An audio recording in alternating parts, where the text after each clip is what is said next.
Hi, I'm Jennet Ingle, the 5-Minute Reedmaker. If you're watching this on YouTube, would you go ahead and click subscribe? Maybe even the little notify bell. This way you always know when I drop a new episode, and you also make it easier for other people to find my channel and become better reedmakers and therefore happier musicians. Thank you so much. Today, I wanted to continue reacting to the anonymous oboist who sent me an email about emotional hurdles to reedmaking. You'll see the first of these episodes came out 2 weeks ago. It was called Guilt and Shame. And today I wanted to talk about this oboist's fear of failure. As a barrier to entry. In her email, she said, "My attempts this time will not be any better than past attempts, and it'll be better to not even try than to fail one more time. If I don't try, at least I won't fail. It acts as a barrier to even getting out my tools." So has anyone here, have you ever felt that way? The resistance to reedmaking that is so acute that it comes across as fear and anxiety? Here's the thing. We all have fear. It may manifest differently. I think I've seen it very frequently appear in reedmaking as, I don't know if I can make this reed any better, so I better play on it as it is. And this leads, of course, to oboists struggling on suboptimal reeds, not able to easily manage their entrances or their tapers or their pitch centers. The reed is too hard. But if you pull a knife out, it might get worse, so you may as well just muscle through, at some expense to your embouchure and your playing and your enjoyment of the experience. And the thing is this, if the thing that you fear the most is failing, let's go ahead and just admit that that might happen.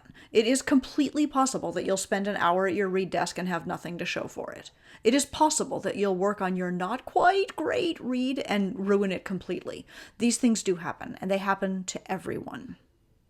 But, we fear getting into car crashes, but we still drive. We put our seatbelts on, and we set our phones over to the side, and we go boldly out onto the roads, because the alternative is staying home, staying small, staying constricted, never going anywhere, never getting better.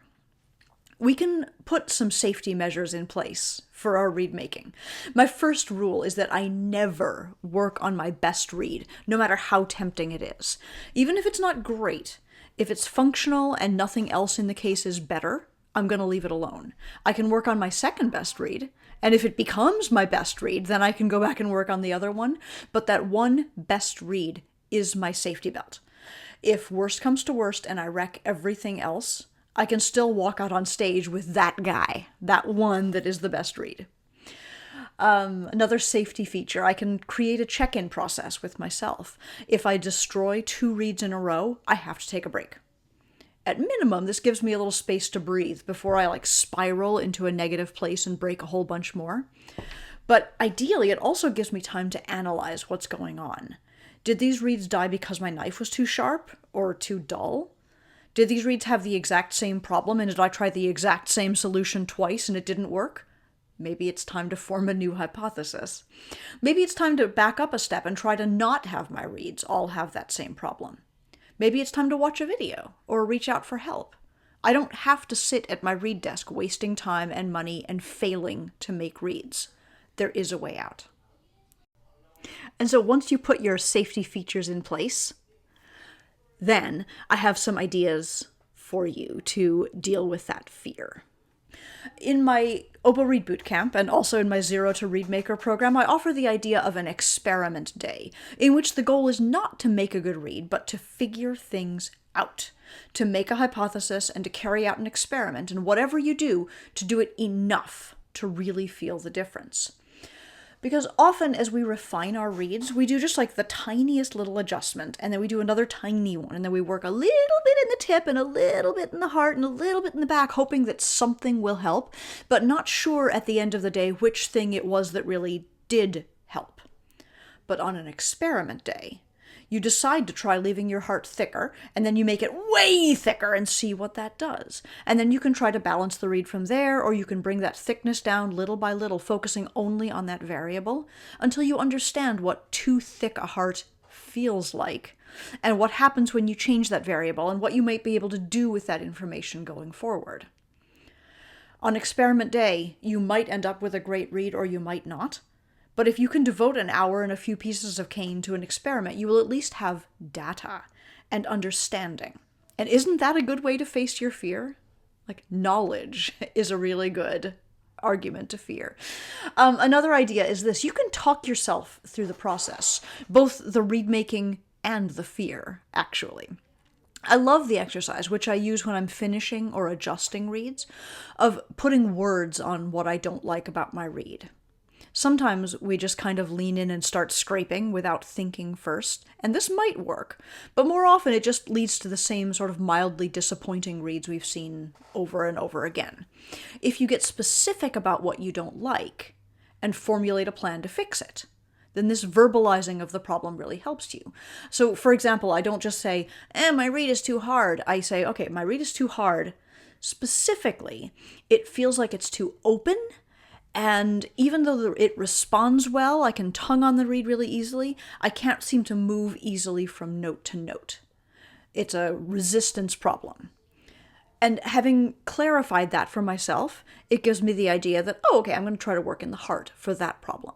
Or I could say, this read seems to function really well, but it has a really ugly sound. Oh, once I've identified that, rather than just sort of going in and starting to throw my knife at it, I can say, well, if the read functions well, then I don't want to mess with anything about the function. I just want it to sound better. I'm going to go to the corners and sides of the tip. I might go a little bit into the windows right behind the heart. Like, these are, again, I've verbalized the problem. I've made it as specific as possible, and I've created a hypothesis as to how I'm going to work on it. And because I've said it out loud, I'm going to learn from it. So the next time I have a read with that problem, I have an idea for how to fix it, or at least I have an idea for how I tried before, whether that worked or not. The information is there. And similarly, if you find that you're having resistance to even going to your read desk, maybe verbalize that. The voice of fear, when it is inside your head, sounds like the truth. It's easy to believe my brain when it is telling me, it's never going to work, I'm not going to get anything out of this.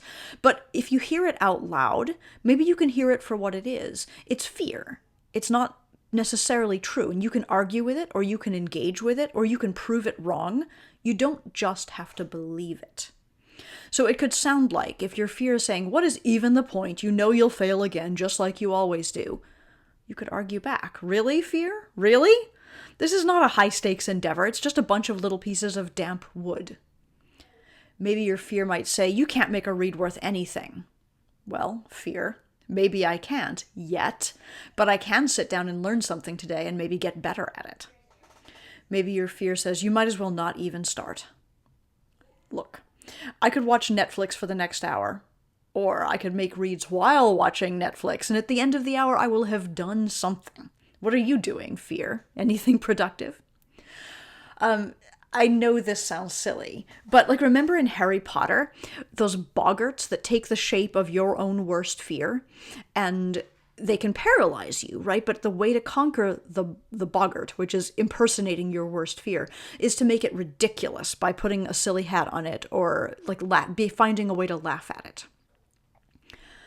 No one has to make reads. This is an optional activity, but if you want to have better reads, you can talk to your fear, and you can defuse it, and you can do the work to prove it wrong. Now, if you want better reads and you need some support, I'll remind you that I have plenty of resources for you. This entire YouTube channel, for one. My weekly read club, which you can join at any time. Oba Read Bootcamp, which is going to happen in June this year. It takes place live in person in the summer. And I also have a Zero to Reedmaker online course, which I'll run later this spring. You can find all of this information on my website, jennetingle.com, which is also where you could order Reeds or Cane, or a copy of my book, The Happiest Musician. Or you could reach out to me with a question that you would like me to engage with on a future 5-Minute Reedmaker episode. Thank you so much for watching.